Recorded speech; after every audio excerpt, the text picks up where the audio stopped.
Good afternoon, everybody. It is 2 o'clock, and we'll go ahead and get started. There are still a few people logging in, it looks like, but they can get joined while we get things kicked off. For those who don't know me, my name is Lisa Samuels. I'm the Director of Marketing and Communications for KCMA.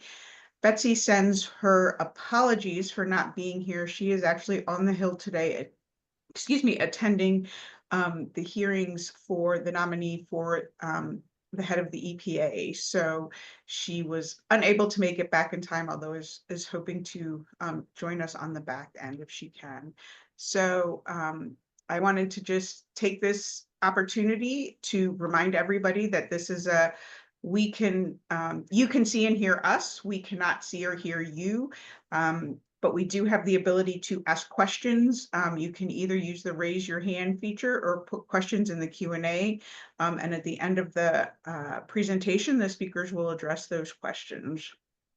This presentation will be posted on our website. So if you have colleagues who weren't able to attend, you will be able to share everything with them. With all that being said, I'm going to introduce and hand off to Manish Rath, who is a partner at Keller and Heckman. Manish, the floor is yours, and I will leave it to you to do the introductions of the rest of your team. Thank you very much, Lisa. I'm grateful to KCMA for asking us to come back again. We've done a few educational webinars on OSHA law issues in the past year. And as the regulatory counsel for KCMA, we really strive to make sure that the members are as well informed and as up to date as possible on new developments. So when I was asked to see if we can address what we think we can reasonably expect from the Department of Labor, the Occupational Safety and Health Administration, and the Environmental Protection Agency under the new term, we thought this was another great opportunity to educate or inform, or at least start a dialogue with the members on those questions. So with that said, let me really quickly introduce our panel. I'm Manish Rath. I'm an attorney at Keller and Heckman here in Washington, D.C. I've been engaged in the area of law that I practice in for 30 years, 25 of it at the law firm Keller and Heckman, all of it at our home office in Washington, D.C. I'm joined today by two really talented attorneys. Ben Idzik, let me move the slides down, I apologize. Ben Idzik, I think, can do just about anything. He's engaged in not only OSHA law, but also environmental law, transportation law, a little bit of employment law, and does a lot of work for trade associations as well, and has for the entirety of his post-law school career. And I'm also joined by an extraordinarily talented environmental attorney here in our Washington office, James Votaw.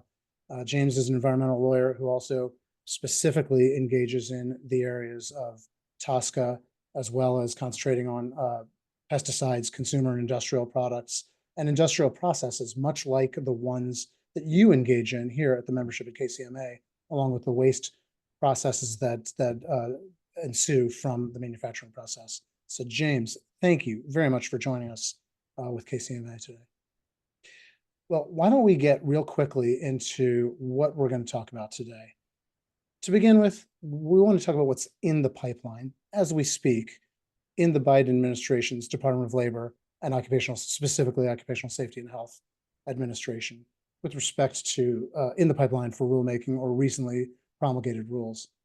Then we should talk about what we think the outlook for rulemaking and enforcement will look like under the Trump administration coming up.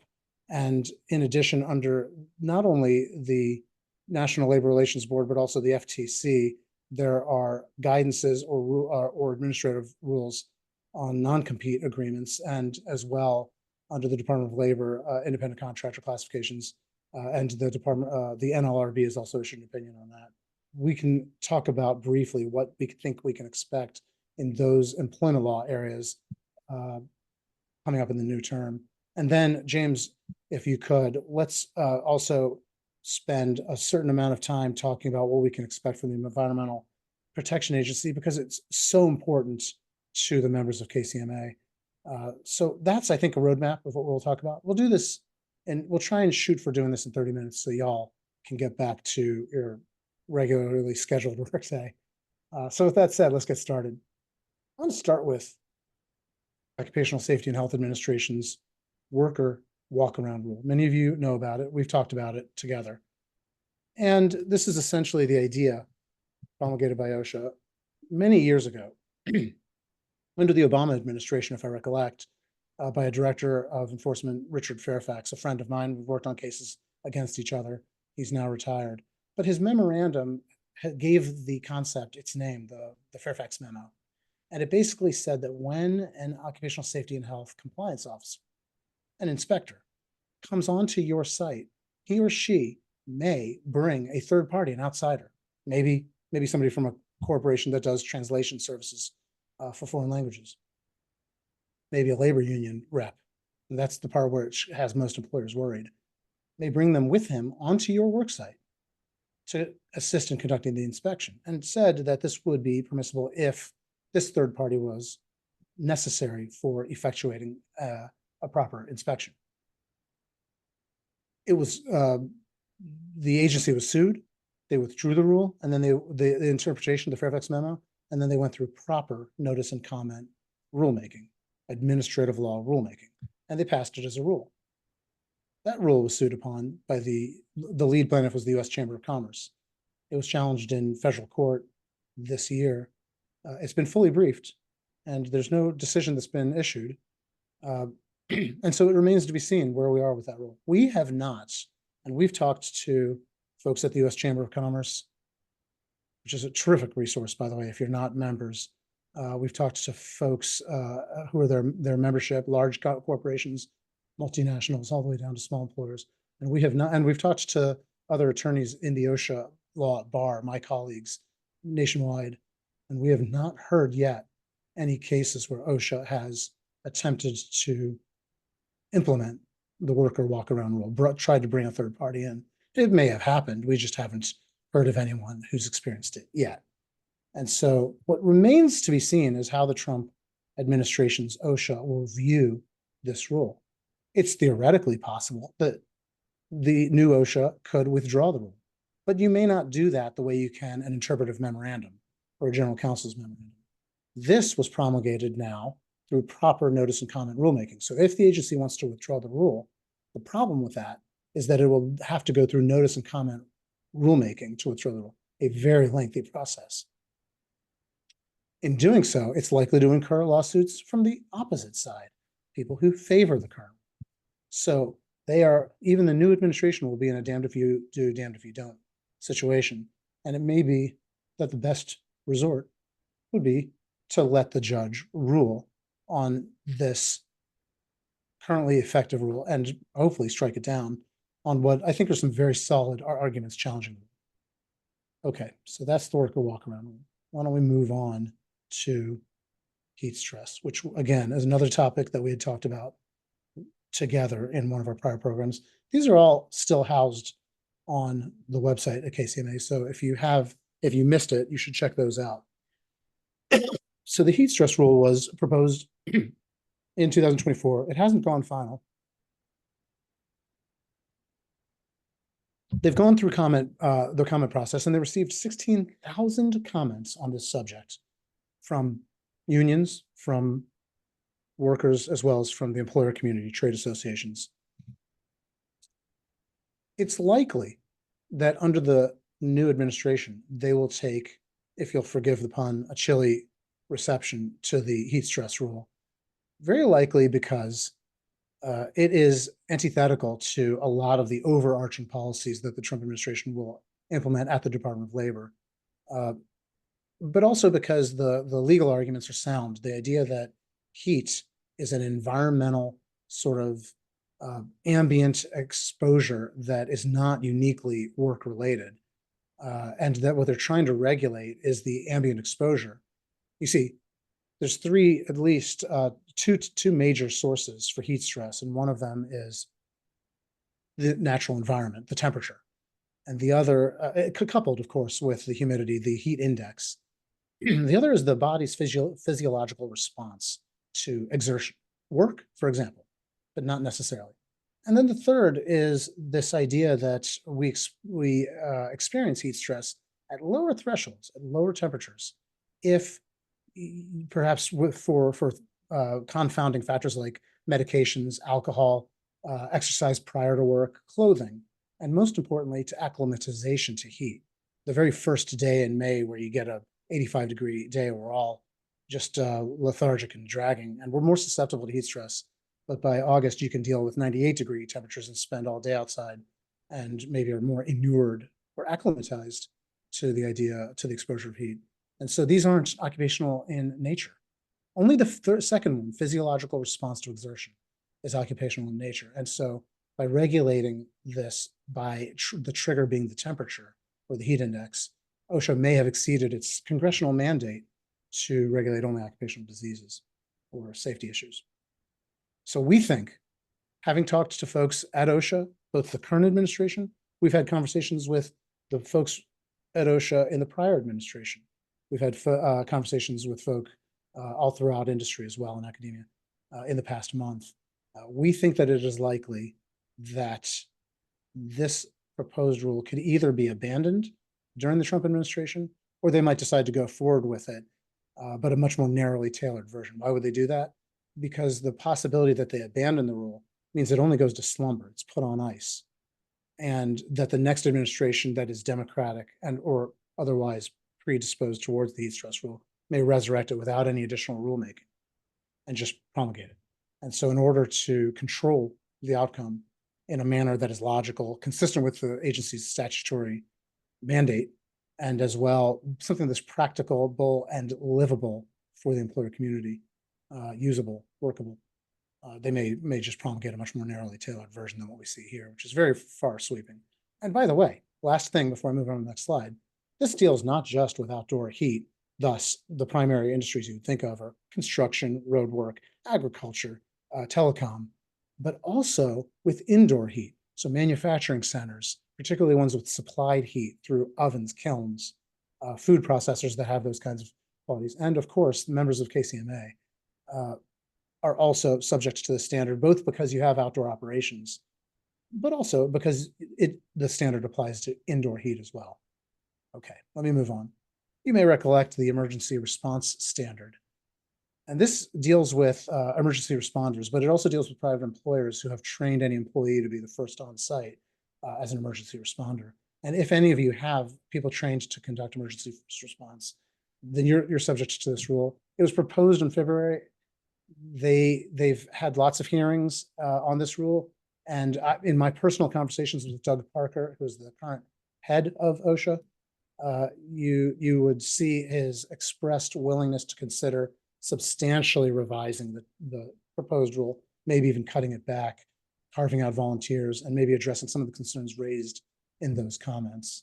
So even if the agency under the new Trump administration is predisposed towards completing the rulemaking process and promulgating a final rule, it is likely, given that even the Biden administration's OSHA is willing to revise it, substantially cut it back, that it is likely that the final rule will be substantially cut back from anything we've talked about as a proposed rule.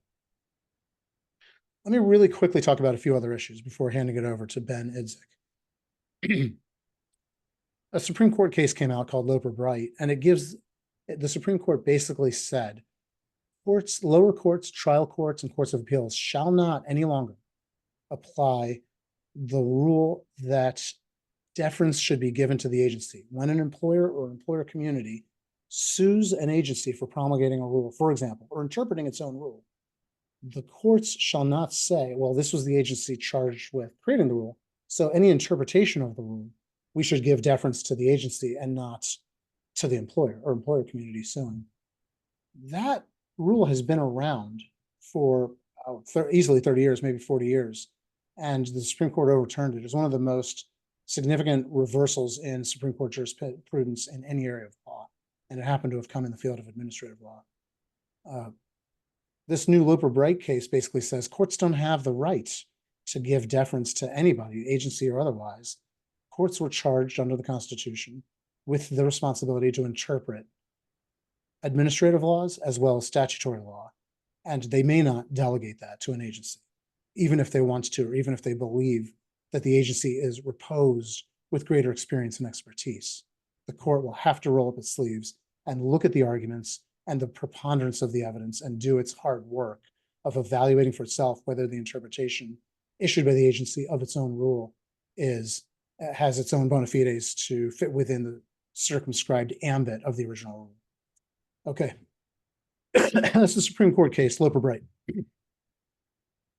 You may recollect that in the original Trump administration, 2017 to 2021, there was a one in, one out, one in, two out policy that if any administrative agency wanted to promulgate a new rule, the agency was required to remove two rules from its library of administrative rules. This was with the intention that there must be a lot of administrative rules that are obsolete, not in use, or outdated, could be updated or just removed. And so this would be a good way of forcing the agencies to cull the herd. It was, I think, well discussed in administrative law circles as well as by the media, but I didn't see a lot of evidence of it put into play. Indeed, at the Occupational Safety and Health Administration, we just saw very little rulemaking as a consequence, perhaps as a consequence, or perhaps out of a separate unspoken mandate. But that rule, we would anticipate something similar to that going back into effect under the new administration. We think it's reasonable, given our conversations with folk from the first Trump administration's OSHA and people who are watching what to expect from the transition team, et cetera. The only other things I'd say is the Department of Labor has a nominee. OSHA does not have a current nominee. James will talk a little bit about the EPA. Even as we speak right now, hearings are underway 10 blocks from our office for the nominee for the Environmental Protection Agency. Yet there's no nominee even identified or named for the Occupational Safety and Health Administration. There are people who are in the whisper, including this fellow from TV, Mike Rowe, who did a series called Dirty Jobs. He's done a lot of TV shows, I think, but not anyone who's actually been publicly announced or identified as a possible shortlist.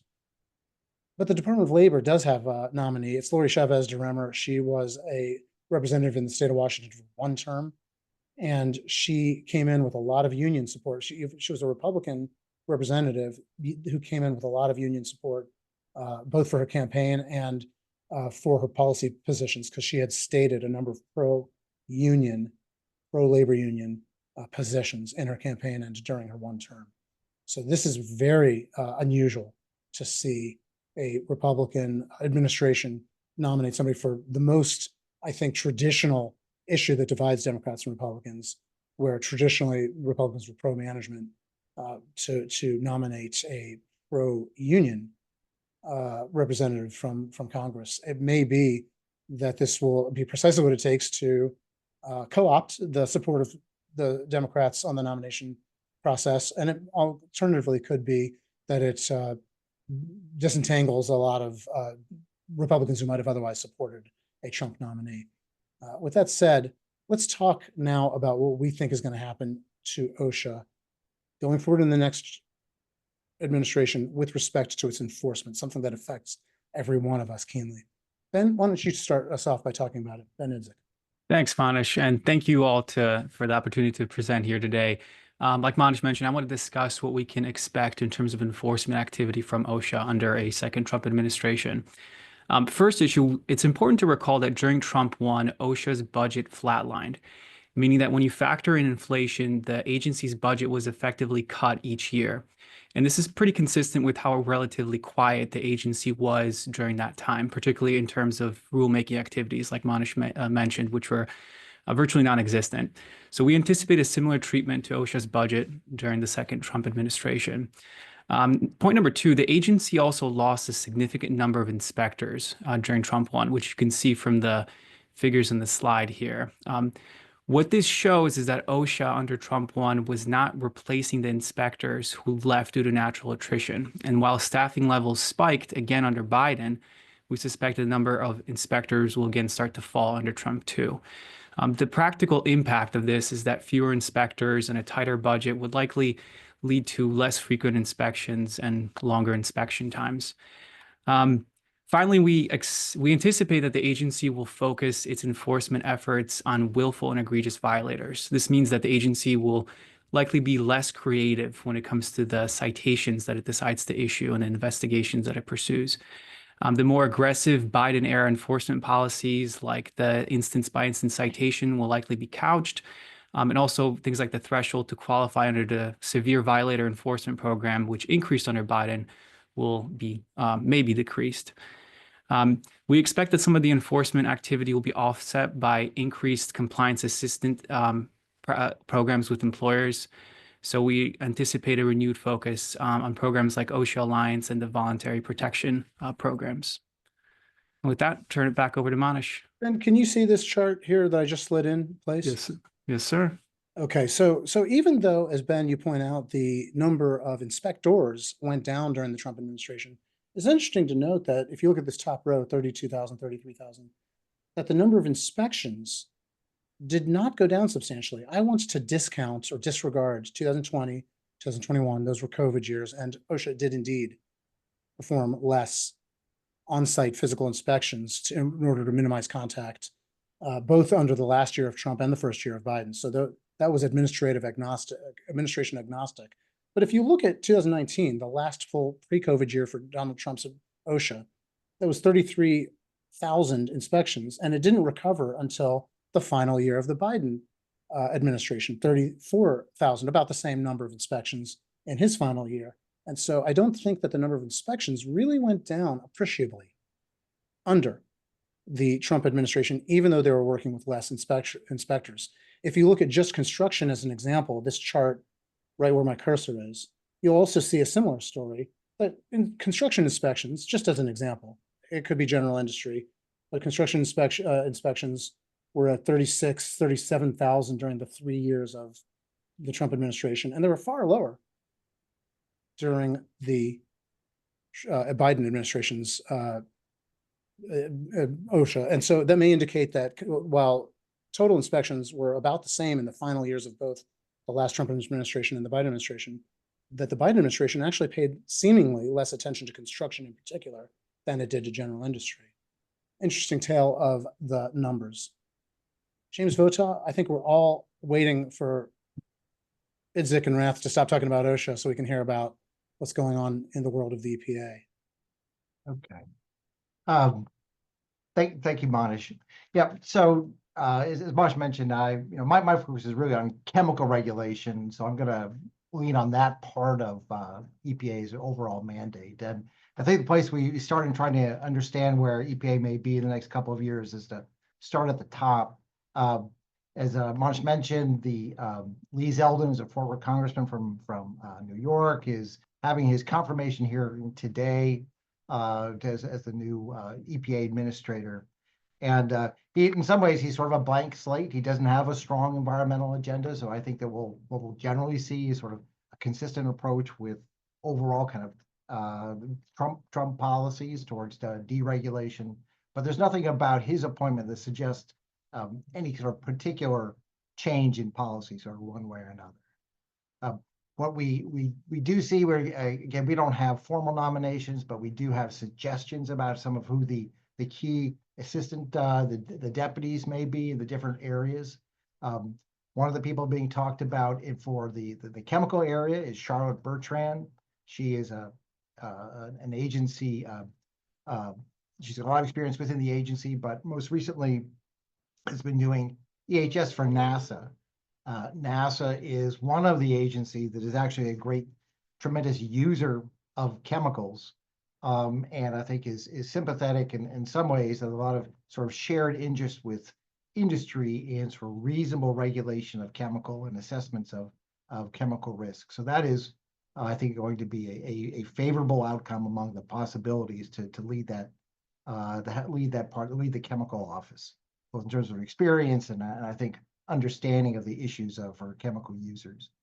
The other one, jumping ahead a little bit, is in the water office. I think that they're looking at Jessica Kramer potentially. She's currently at the Florida Department of Environmental Protection. She had formerly worked with Senator Capito from West Virginia. Senator Capito, now who actually leads the Senate Environmental Public Works Committee, has been a strong advocate for PFAS regulation or control of PFAS. West Virginia has had some serious sort of community contamination associated with PFAS. So she's been sort of an advocate for that. I think that sort of suggests, sort of jumping out of my slide here, that I think we'll continue to see an emphasis on controlling PFAS exposure in communities.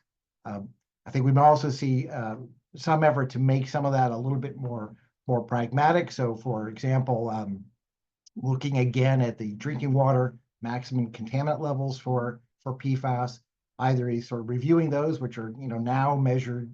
These are very, very stringent now. May only be we may just see more funding for helping communities comply with those, but there may be some revisiting of those to make them a little bit more, I guess, technically practicable. But so I think, well, again, sort of generally on PFAS, I think there'll be a continued push to bring PFAS exposures under control. Just going back to the top, so where we are, I think, in the short term, and this is sort of standard, I think, with every new administration. I think in the near term, there'll be sort of a pause on anything that hasn't been issued or has been issued as guidance, anything that may be sort of immediately in the works as the new administration gets their people into place. The agency right now, the career staff are very busy getting briefing papers ready on all the various issues that are sort of pending there. So there's going to be a few weeks in here where not much is going to happen at all while we sort out what the new positions and priorities are going to be for the administrator as we get the new people in place. I think going forward, I think consistent with what Ben was saying on the OSHA side, things are going to get slower in part because of budget limits. There's no appetite for increasing EPA's budget. If the experience with the prior Trump administration is good evidence, we expect to see a lot of staff departures for various reasons. All of that means that the agency is going to be, just as a matter of capacity, is going to be slower to act. And certainly on the chemical agenda, well, sort of get, I'm afraid, is going to get sort of further behind than they are now. And for some things that may be helpful, for others, for if you're involved with new chemicals, that can actually really be a problem. I think, as Mosh was saying, the last administration talked about how the 2-for-1 rule reduction policy. They're talking about now about a 10-for-1 policy. I mean, I think our experience, I was consistent with what Manish said. It's hard to sort of see that in practice, but certainly I think it suggests, I think, the orientation that we see towards sort of promulgating new rules. So in general, I think everything's going to move slower. I think that there's also some time now, there'll be some effort to sort of reevaluate some of the more controversial positions or actions that the prior administration has taken. Certainly for things that are final rules, as Manish was saying, there's the EPA has sort of limited ability to sort of undo those in a quick way.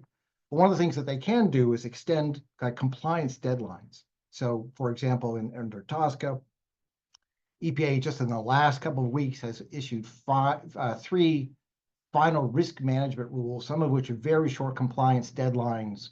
I mean, I think we might see extensions of those deadlines. It's something that they could do in the short term.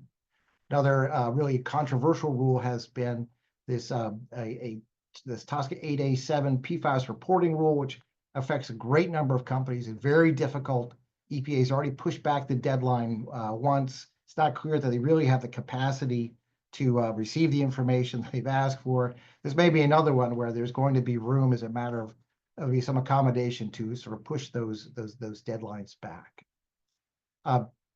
Another, perhaps most important, perhaps to this group, is EPA's recent action on the formaldehyde. They recently completed the formaldehyde risk evaluation, the final risk evaluation.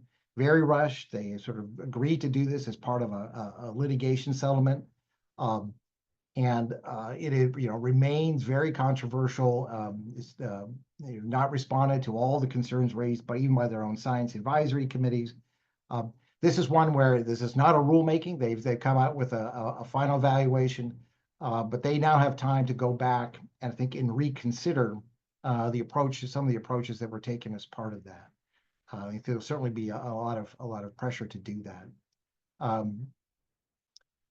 the Biden administration actually went and sort of reviewed, all of the risk evaluations that the first Trump administration had completed. I don't think we'll see that again. They don't have that kind of capacity, but I think in some selected cases we'll see that, and then some effort to mitigate sort of the most difficult aspects of some of these final risk management rules. Another important area, though, where the agency, the new administration is going to have some discretion to change policy is on pending litigation. So currently EPA is defending its risk management procedural rule. This is one where the Biden administration came to try to undo what the earlier Trump administration had done in laying out the process for doing risk evaluations. That now is in litigation. The Trump administration has the ability now to, I think, as part of a settlement, to bring bring some different terms into play. They can't fully control it. They're being challenged both by industry and environmental groups, so it's unlikely that it will get sort of agreement to a voluntary remand. They're going to have to get a court to agree to do that if they wanted to revisit some of these things. But both, I think we should look to see how the litigation is resolved for this procedural rule for the risk management procedural rules, sorry. And then they're also on the methylene chloride rule, and there's one for asbestos. I think those are also in litigation. Then there's an opportunity to settle those. But I think the emphasis there may be to allow to change the approach from this is called the whole chemical approach, where all of if you found one high risk circumstance, then all uses of the chemical could be regulated, and there's going to be a pullback from that. They're going to be allowed to consider PPE. I think this is what the kinds of changes that we'll see trying to be implemented. Another really important area where I think we may see change is EPA through TSCA tried to regulate occupational exposures through TSCA rules that would completely override OSHA rules. And I think there may be a move here to try in the new administration to shift the governance of the workplace and workplace exposures back into the hands of OSHA, rather than trying to like an overlaying TSCA rule. So and I'm running just a little bit over, but I think that those are sort of the main considerations for, particularly in the area of chemical policy, that we might see in the next couple of years. James, thank you very much. No, you're not over. We're at 32 minutes. And because I promised talking about 2 issues, I'm just going to spend 30 seconds on 2 more issues. In the first Trump administration, the Department of Labor streamlined the 13 to 21 part test for who is and who is not an independent contractor. This will affect everything from who pays employment taxes to wage hour laws, overtime, etc. And he streamlined it to 6 tests, the Department of Labor. The Biden administration reversed that. We anticipate that much simpler 6-part test will be put back into effect under the new Trump administration, since after all, they're the ones who authored it during the first Trump administration. Non-compete agreements. If you have any employees for whom you've administered non-compete agreements, you should know that the non-compete agreement as an instrument is on the run. Massachusetts, California, they've all but completely prohibited it. And now, in the past year or two, the National Labor Relations Board General Counsel has said that non-compete agreements violate the National Labor Relations Act. Of course, that would not necessarily apply to management employees, but to non-management. The FTC issued a guideline, a rule banning effectively non-compete agreements for non-executive employees. The salary definition for that was $151,000 annual income. The FTC's rule has been challenged in 2 state courts, Texas and Florida, also in Pennsylvania, by the way, as a preliminary injunction. The challengers lost the preliminary injunction, but in Texas and Florida, the challengers succeeded. And so that FTC rule, at least for the time being, there's a stay on the FTC's rule. But the upshot is that non-competes are on the run. I would advise you to use them very carefully after doing a careful state analysis of your state and where the law stands there and which particular employee you are applying a non-compete to. With that said, we're going to try this year to come back and present on any developing areas. James, would you be willing to come back and talk about environmental law developments? Absolutely. Okay, and I'd be willing to do the same for occupational safety and health law developments. We're going to come back and stay in touch with y'all during the year through KCMA.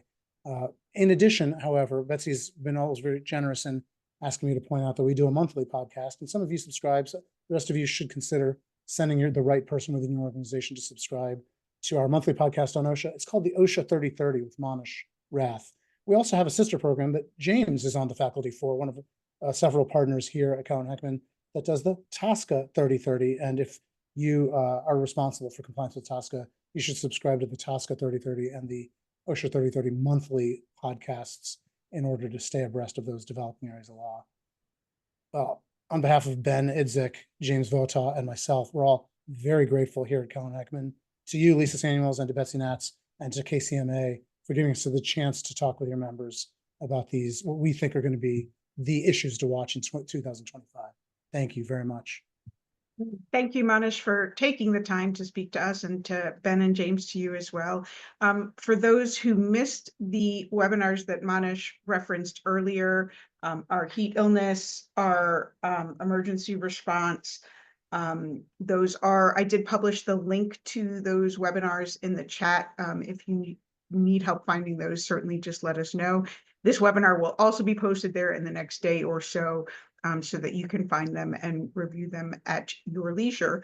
That is all from us. Thank you, everybody, and have a great afternoon. We look forward to seeing you again soon. Bye. Thank you.